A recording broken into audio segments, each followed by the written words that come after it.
আমরা আসছি চায়নার গোয়ান্দো সিটির স্কাইওয়াকে, ওইখানে আমরা যাব, কিন্তু মানুষ তো ওইখানে ময়লা ফেলে। দেখেন চাইনিজ টেকনোলজি কোনখানে চলে গেছে। ওই যে ড্রোনটা দেখতে পাচ্ছেন, ওই ড্রোনটা কি করতেছে? ফুড ডেলিভারি না, ওই ড্রোনটা ময়লা নিয়ে আসতেছে।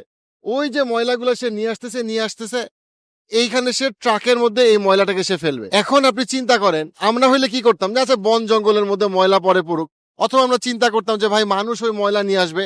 না, কোনো মানুষের সাহায্য ছাড়া টেকনোলজি ইউজ করে বিশাল এক ড্রোন, ওই যে দেখেন ড্রোনটা কি সুন্দর ময়লাটা নিয়ে আসতেছে, সুন্দরভাবে ময়লাটা এনে এইখানে সে ফেলবে। চায়নাকে যখন ড্রোন দেওয়া হয় তখন সে এইভাবে কাজে লাগায়। আমেরিকাও কিন্তু ড্রোন আছে, আমেরিকা ওই ড্রোনকে কাজে লাগায় প্যালেস্টাইনের শিশু হত্যার জন্য, ইরাকের শিশু হত্যার জন্য, কিন্তু ইরানে মানুষ হত্যার জন্য।